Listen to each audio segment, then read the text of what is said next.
Бағдарламамыздың бүгінгі санында көретіндеріңіз. Трансформатор дегеніміз не? Оның негізгі қызметі, түрлері және де жасалу жолдары. Қазақстандағы трансформатор жасайтын бірегей зауыт қай қалада орналасқан? Осы және де басқа ақпараттар туралы бүгін біле аласыздар. Кентау. Оңтүстік Қазақстан облысында орын тепкен бұл қала туралы біз не білеміз? Тарихқа жүгінер болсақ, алғашында Кентау оңтүстік Қазақстанның өнеркәсіп орталығы болады деп жоспарланған. 50-60 жылдары Кентауда көптеп энергетикалық және металлургиялық кәсіпорындар мен машина құрылысының зауыттары салына бастады. Ал ресми түрде қала ретінде Кентау 1955 жылы құрылды. 90 жылдары Кентау өз басынан қиын тоқырау кезеңді де өткерді. Дегенмен, оны абыроймен жеңе білді.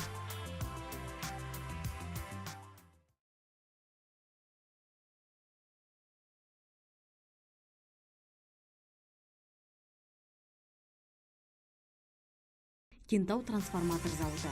Біздің бүгінгі түсірілім күніміз Кентау қаласындағы осы зауытта өтетін болады.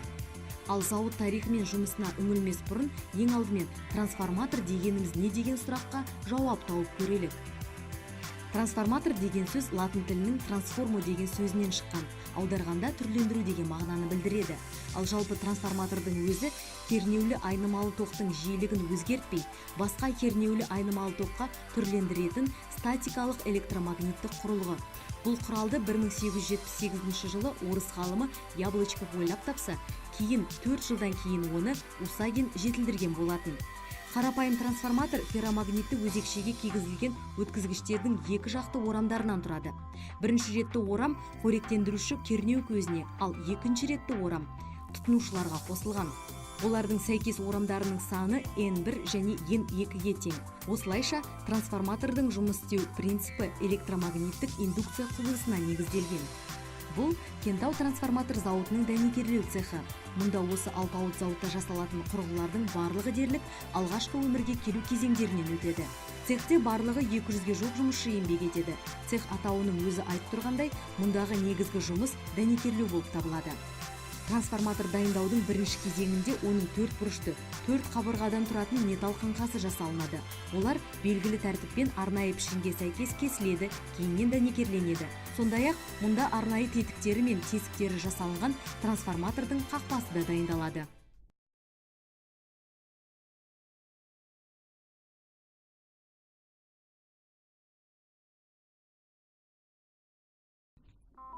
Дәл осы уақытта цехтың басқа бұрышында жұмысшылар трансформатордың келесі бөлшегін дайындап жатады. Оны мұндағы мамандар гофраланған немесе қатпаршақталған бөлшек деп атайды. Оның негізгі қызметі трансформатор іске қосылғанда ішкі бөлігі 50%-ға толтырылған арнайы сұйық май трансформатор температурасының қызып кетуінен сақтау болып табылады. Дайын болған гофраланған бөлшек трансформатор қаңқасына дәнекерлеу арқылы жабыстырылады. Содан кейін оның сыртқы қабаты толық сырлаудан өтеді. Жұмыс басындағы дәнекерлеушілердің барлығына да жұмыс сапасының жоғары болуына үлкен талап қойылған. Құрылғының әр бөлшегін дайындау белгілі бір уақытта және тиісті тәртіппен жүзеге асады. Зауыттағы талапқа сай қауіпсіздікті сақтау мақсатында мұндағы жұмысшылар отқа төзімді арнайы киімдермен қамтамасыз етілген.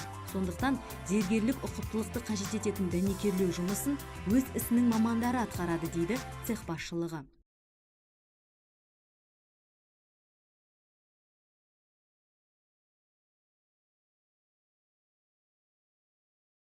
Трансформатор жасаудың келесі кезеңі орау құрастыру цехында жалғасады. Бұл бельгиялық соңғы үлгідегі жаңа техниканың бірі. Оның көмегімен трансформатордың келесі бөлшегі электротехникалық болаттан жасалған табақтар ораудан созылып, ұзынынан түзу кесіледі. Келесі қондырғы оны белгілі ұзындықта бөлгеннен соң пішіні үшкір қылыш тәріздес күйге айналады. Болат бөлшектер үстелге жиналып реттеліп қойылады да жұмыс барысының келесі кезеңіне өтуге жіберіледі.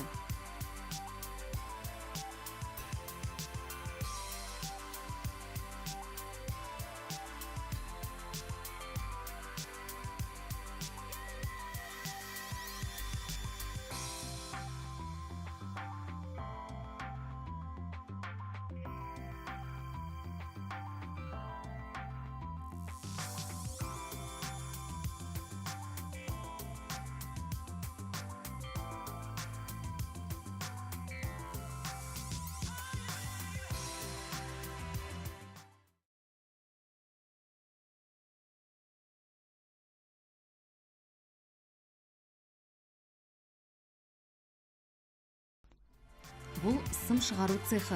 Мұнда трансформатордың бөлшегі болатын алюминий мыстан жасалатын сымдардың диаметрлерін кішірейтіп, орама станок деп аталатын құрылғы арқылы оларды изоляциялау мақсатында қаптайды.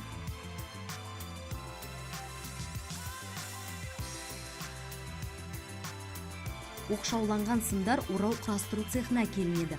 Мұнда сым шығару цехінде дайындалған тоқсымдары орағыш станогы арқылы орауға айналады. Бұл құрылғының соңғы үлгідегілерінің бүгінгі таңда 11-і жұмыс істеп тұр. Әр құрылғы басында бір жұмысшыдан болады. Бір орауды жасау үшін кемінде 40-50 минут кетеді. Дайын болған орауларға алдында жасалған болат бөлшектер кіргізіліп, дәнекерленеді.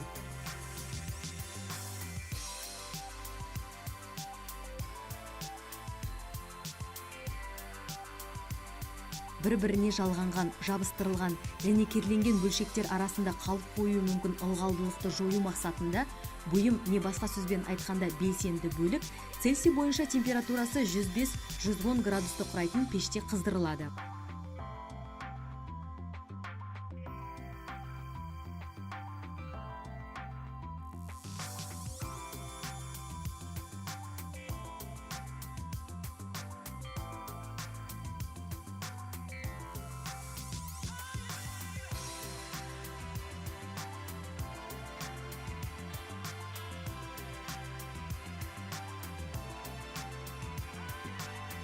Одан шыққан бөлік трансформатордың қақпашасына қатырылады.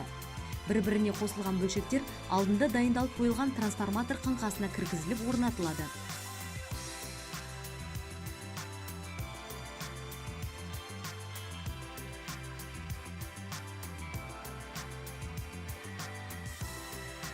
Содан кейін гофраланған бөлікке суытқыш қызметін атқаратын май құйылады.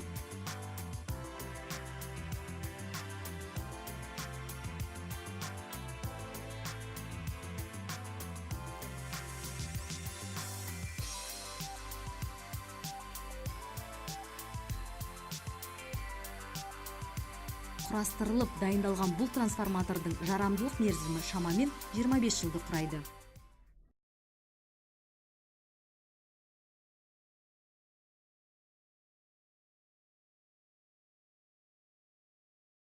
Трансформатордың маймен жұмыс істейтін түрінен бөлек тағы құрғақ трансформатор деп аталатын екінші түрі де болады. Ол құрғақ трансформатор шығару цехінде жасалады. Оның ерекшелігі, бірінші трансформаторды қызып кетуден сақтау үшін суытқыш май қолданылса, бұл екінші түрінде ол қызметті желдеткіш атқарады.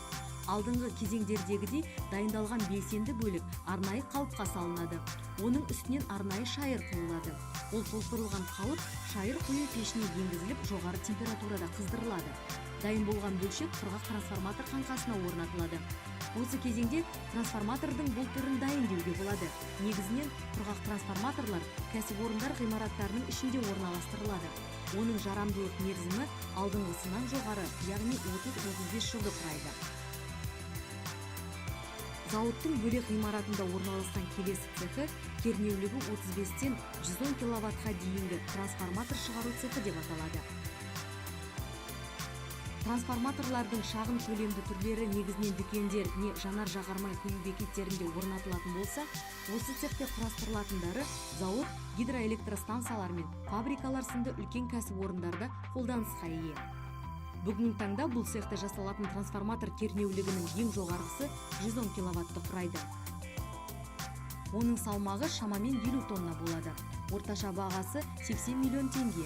Мұндай алып трансформатор жасау үшін цехтегі барлық 68 жұмысшы жұмылдырылады. Ал жалпы осындай бір трансформатор құрау үшін 800-1500 сағат жұмсалынады. Әр ауысымда әр маман өз қызметі бойынша кезегімен жинақтау жұмыстарын жүргізеді.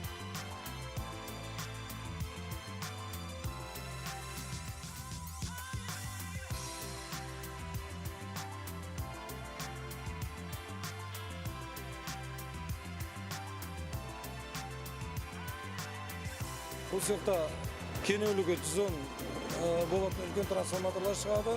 Тапсырысқа байланысты айына 10-15 түрі шығады. Бір трансформаторда құрастыруға кететін уақытты айта кететін болсақ, 800 сағаттан 1500 сағатқа дейін уақыт кетеді.